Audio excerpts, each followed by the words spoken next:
Hi my dear friends, a very good morning to one and all of to watching my video. ठीक है. So first of all, welcome to all of you on my channel Day to Day Life. कैसे हैं आप सब? I hope आप सब अच्छे हो. चलिए आगे देखते हैं. Origin of money.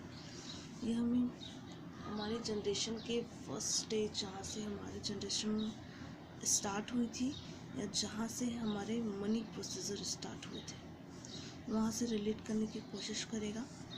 There has been need to exchange good and services produce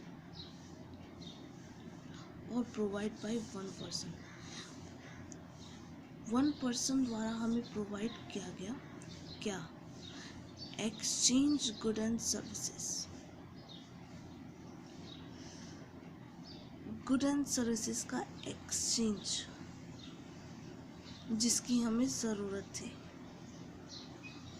चलिए, with produce and service made available by other person. ये प्रोवाइड तो एक पर्सन द्वारा कराया गया. एक्सचेंज गुड और सर्विसेज का प्रोवाइड तो एक पर्सन द्वारा करवाया गया पर अवेलेबल अनदर पर्सन द्वारा कराया गया. कब? The first stage was exchange of one commodity with another commodity. First stage में हमें प्रोवाइड एक्सचेंज का प्रोसीजर गुड एंड सर्विसेज का एक पर्सन द्वारा कराया गया मगर अवेलेबल अनदर पर्सन द्वारा कराया गया. कब? फर्स्ट स्टेज में. The first stage was exchange of one commodity with another commodity. First stage में एक सामान के बदले दूसरा सामान लिया जाता था, एक्सचेंज किया जाता था. मतलब हम कह सकते हैं कि एक सामान के बदले हम दूसरा सामान खरीद सकते थे. ठीक है. Which was better and the first stage of exchange good and services. वो समय बेटर था जब फर्स्ट स्टेज में एक्सचेंज होता था गुड एंड सर्विसेज के बदले गुड एंड सर्विसेज. आपके पास अगर गेहूँ है तो हमें चावल दे दो, गेहूँ ले लो चावल दे दो. ठीक है, ऐसा वाला. But it required that there should be person to supply. पर उस टाइम हमें रिक्वायर्ड थी कि हमें एक पर्सन चाहिए जो हमें सप्लाई कर सके. तो उस पर्सन के सामने बहुत सारी प्रॉब्लम आई होंगी.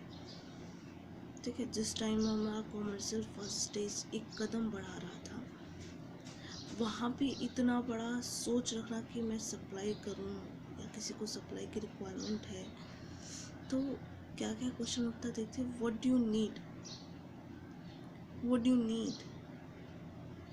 तो सामने वाले ऑडियंस की क्या ज़रूरत है, वो खरीदेंगे या नहीं खरीदेंगे. Ready to buy. What do you want to sell. क्या बेचना चाहिए, ये भी तो एक बड़ा सवाल है. किस चीज़ की सप्लाई करूँ. It is very difficult to find such person. उस पर्सन की डिफ़िकल्टीज़ को फाइंड कर पाना बहुत मुश्किल है.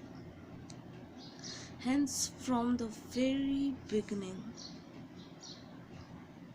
शुरू में ये एक्सचेंज इन्वॉल्व हुआ हमारे कॉमर्स में. ठीक है. अब हम पढ़ते हैं stages of evolution of money. चलिए हम फटाफट इसके बारे में आपको बता देते हैं क्योंकि एक चीज़ बता दें कि हमारे जो भी पुरातत्व काल वगैरह जो आए हैं उनको एज अ मनी की नज़र से देखा गया है तो वो नाम दिया गया है. तो मैं फटाफट आपको नाम पढ़ के इसके अंदर का मीनिंग बताते जाऊँगी. ठीक है. क्या मीनिंग है इसका. कोमोडिटीज़ मनी, जैसे कि फर्स्ट स्टेज में बताया गया कि एक सामान के बदले दूसरा सामान हम खरीदते थे, इसलिए कोमोडिटी हमारे लिए एज अ मनी काम करती थी. इसलिए हम उस काल को, उस टाइम को हम कह सकते हैं कोमोडिटी मनी. ठीक है. Metallic money means gold and silver use as a money. तो ये मटेरियल्स ऐसे होते हैं जो कभी ख़त्म नहीं होते और जितने पुराने होते हैं उतने आइकॉनिक होते हैं, उतने ही महंगे और कीमती होते हैं. ठीक है. इसलिए राजा महाराजाओं के टाइम राजाओं ने सोने की चांदी के सिक्के चलाए थे एक सामान को खरीदने के लिए, तो इसलिए उस टाइम को मेटेलिक मनी कह दिया गया। ठीक है, अब धीरे धीरे हमारा टाइम आया, अंग्रेज़ों का टाइम। सबसे पहले अंग्रेज़ों ने पेपर मनी लाया था, और ये पेपर मनी इतिहास में हम थोड़ा सा कोरिलेट कर देते हैं। पेपर मनी में मिस्र में एक घास पाई जाती है जिसके द्वारा कागज़ बनाया जाता था। जब फर्स्ट हमारा कागज़ स्टार्ट हुआ था, ठीक है, तो वहाँ से हमारा पेपर का सिस्टम स्टार्ट हुआ, पेपर बनना स्टार्ट हुआ। ठीक है, और उसकी क्वालिटी ये है कि वो कभी गलता नहीं है, बहुत जल्दी नहीं गलता तो है, पेपर तो है तो गलेगा ही, जल्दी नहीं गलता, उसके अंदर ये क्वालिटी होती है। वही हमारे नोट्स की भी होती है, जो हमारे टाइम पे अभी करेंसी चल रही है, वो करेंसी पेपर द्वारा बनाई जाती है। हमारा देश थोड़ा सा अल्टीमेटली डेवलप्ड हुआ और उसने पेपर मनी स्टार्ट कर दिया। अब हमारे सेंट्रल बैंक द्वारा कंट्री के अब नोट और कॉइन्स जो इशू किए जाते हैं वही हमारा मनी होता है, इसलिए इस टाइम को पेपर मनी कहा गया। अब थोड़ा सा देश हमारा थोड़ा और डेवलपमेंट किया तो क्रेडिट मनी आया। क्रेडिट मनी किसे कहते हैं? कॉमर्शियल बैंक में हम जो भी डिपॉजिट करते हैं, कॉमर्शियल बैंक्स में हम जो भी डिपॉजिट करते हैं वो उसे हम क्रेडिट मनी कहते हैं, क्योंकि वो एक लिमिटेड पीरियड के बाद हमें मिल जाता है। प्लास्टिक मनी जैसे कि mini banks issue credit card, debit card, ATM card वगैरह, तो वो प्लास्टिक के मेड होते हैं, है ना। अब वो प्लास्टिक कार्ड्स पे भी चिप आने लगा है, वाईफाई के द्वारा भी आप अपना पैसा निकाल सकते हैं, इसलिए ठीक है, पेमेंट भी हो सकता है। ओके, इसलिए इस टाइम को प्लास्टिक मनी कहा गया जब हमारे देश में प्लास्टिक के कार्ड्स इशू हुए। चलिए, near means the final stage of evaluation of money is used exchange bills of exchange, bonds, savings certificates, etc.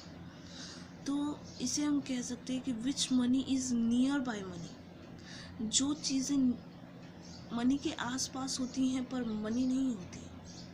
Bill of exchange, जो भी कॉमर्स का बच्चा होगा उसे तो पता ही होगा बिल ऑफ एक्सचेंज क्या होता है। चलिए एक एग्जांपल दे देते हैं। एक व्यापारी और कस्टमर के बीच में ये डील हुआ कि आज इस मंथ मेरे पास पैसा नहीं है सर, आप हमें सामान दे दीजिए, हम नेक्स्ट 1-2 मंथ में आपको पैसा पे कर देंगे। अगर वो नया कस्टमर है तो व्यापारी क्या करेगा? बिल लिखवा लेगा। अब वो बिल वो रख लेगा, लीगल रहता है वो, ठीक है, ऐसे नहीं कुछ भी लिख के दे दिया, नहीं, एप्लीकेशन लिख के दे दिया, नहीं, वो लीगल रहता है, ऐसा स्टैम्प पेपर कह सकते हैं उसे, ठीक है। तो वहाँ पे वो बिल लिखाता है और वो व्यापारी के पास रहता है। व्यापारी लिमिटेड पीरियड आने के बाद उस इंसान पे बात करता है कि भाई तुमने इतने टाइम लिए थे, पैसे वापस कर दो, ठीक है, तो वो वापस कर देगा। नहीं करेगा तो लीगल एक्शन होगा, ये होता है बिल। अब एक्सचेंज का इसमें ये होता है कि बिल लिया तो वेट किया कुछ टाइम, फिर उसको बिल वापस करेंगे कब? जब वो हमारा पैसा दे देगा, ठीक है, फिर उस बिल का कोई मतलब नहीं होगा। एक एक्सटेंट लिमिटेड पीरियड के बाद वो खारिज हो जाता है, जब उसका कंडीशन फुलफिल हो जाता है, ठीक है। तो ये होता है बिल ऑफ एक्सचेंज। इसलिए इसे इसलिए मनी के आसपास होता है, लेकिन एक लिमिटेड पीरियड के बाद ही हमें उसमें मनी मिल पाता है, इसलिए कहा जाता है मनी के आसपास होता है पर कागज़ मनी तो नहीं होता है, पर प्रूफ तो होता है ना, इसलिए कहा जाता है मनी के आसपास होता है पर मनी नहीं होता है। चलिए ठीक है, इसके बाद हम ज़रूर डिस्कस करेंगे alternative measure of money supply.